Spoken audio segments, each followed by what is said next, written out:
Nitish Reddy the allrounder has finally arrived. अपने दूसरे टी20 international में ही नीतीश रेड्डी ने साबित कर दिया कि क्यों उन्हें हार्दिक पांड्या का परफेक्ट रिप्लेसमेंट माना जा रहा है और क्यों टीम इंडिया उन्हें ग्रूम करना चाहती है।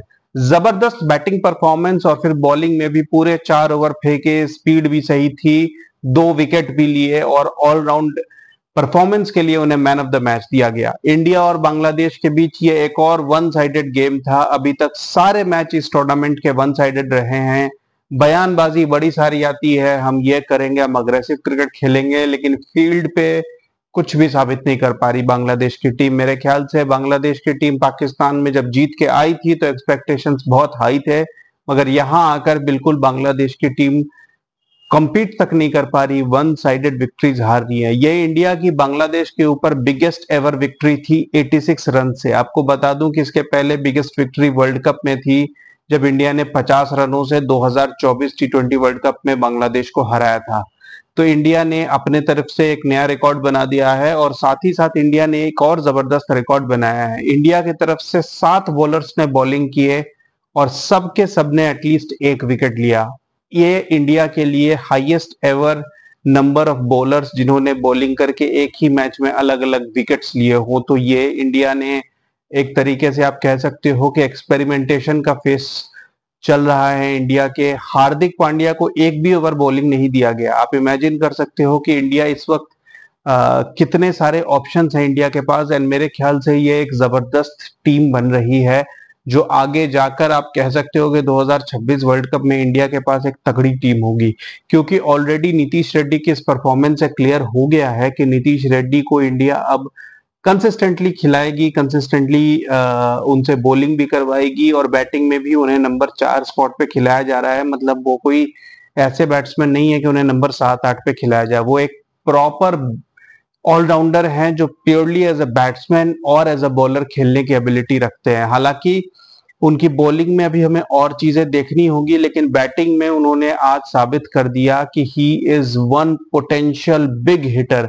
7 छक्के मारे उन्होंने। और मैं आपको ये बता दूं कि ये इनिंग्स जो है ये एक ऐसे फेज में आई जब इंडिया एक्चुअली ट्रबल में थी। India were 41 for 3 in 5.3 overs और संजू सैमसन, सूर्य कुमार यादव, अभिषेक शर्मा तीनों डिसमिस हो चुके थे। 41 for 3 in 5.3 almost power play खत्म था और ऐसा लग रहा था कि यार इंडिया 160 170 के टोटल तक भी पहुंच पाएगी या नहीं।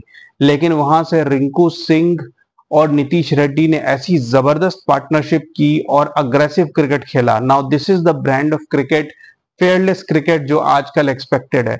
34 बॉल्स पे 74 जिसमें 7 छक्के शामिल थे। Outstanding hitting, clean hitting. और फिर जब बॉलिंग करने आए नीतीश रेड्डी तो वो 135 136 की स्पीड से बॉलिंग कर रहे थे। Of course he is not expected to be your 150 plus bowler also.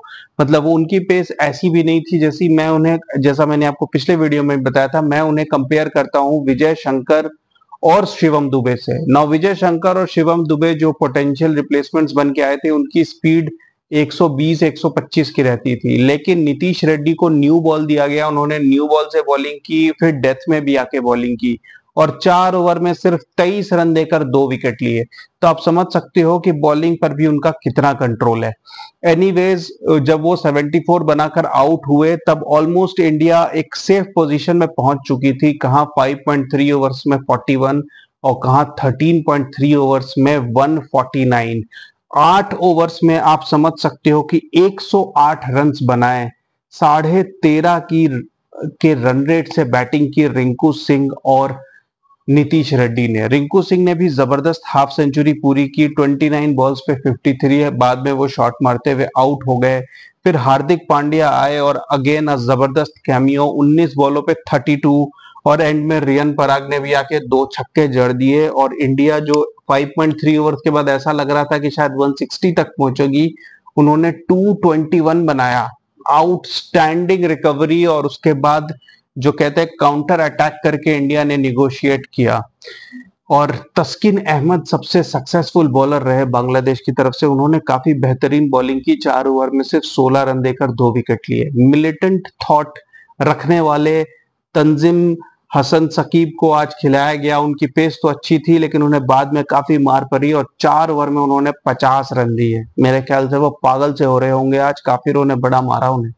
Anyways, फिर बांग्लादेश की बैटिंग आई और फिर बांग्लादेश की बैटिंग में वही सेम ओल्ड रूटीन, एक बाउंड्री दो बाउंड्री मार के हर बैट्समैन डिसमिस होता चला गया और मैच में कोई जान ही नहीं रह गई थी। पहले 5-6 ओवर के अंदर ही, इनफैक्ट पहले 5.1 ओवर्स के बाद उनका स्कोर भी सेम था, 42 फॉर 3, सिमिलर था आई वुड से।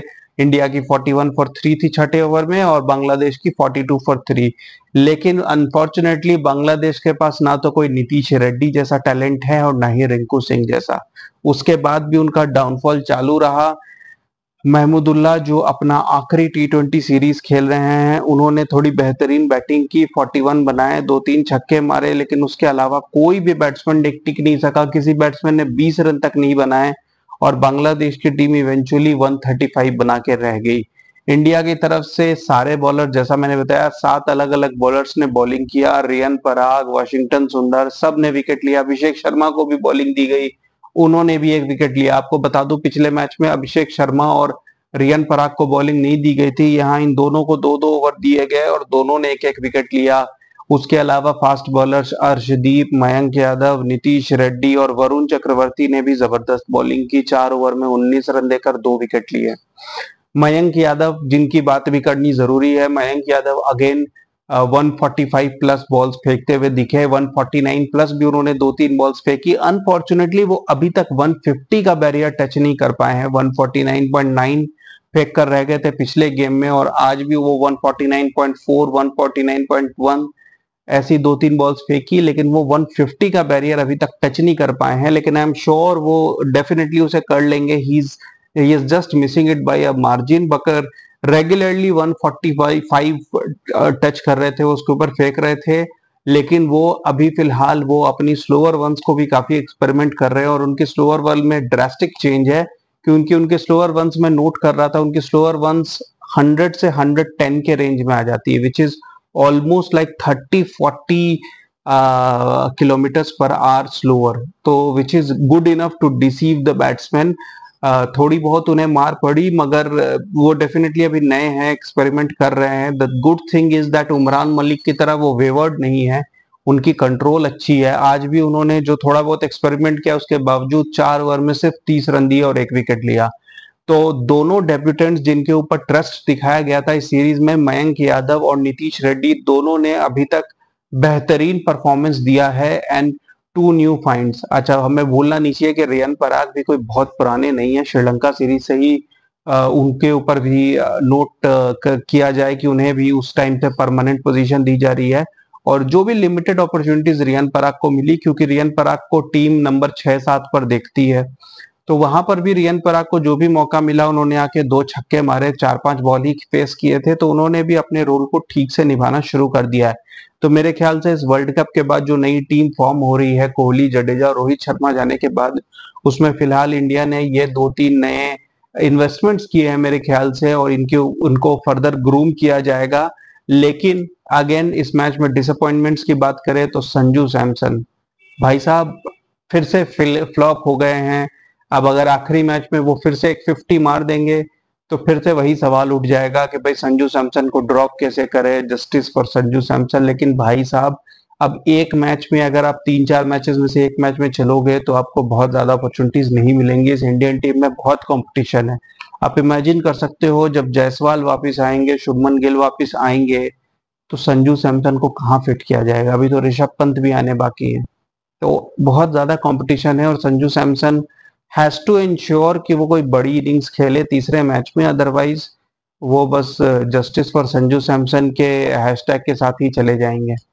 अब देखते हैं कि तीसरे टी20 में इंडिया क्या एक्सपेरिमेंट्स करती है। क्या हर्षित राणा को डेब्यू करा जाएगा अर्शदीप सिंह की जगह, और क्या बाकी जो बेंच पे प्लेयर्स है उन्हें भी मौका दिया जाएगा, पता चलेगा तीसरे टी20 में। Keep watching guys, thank you.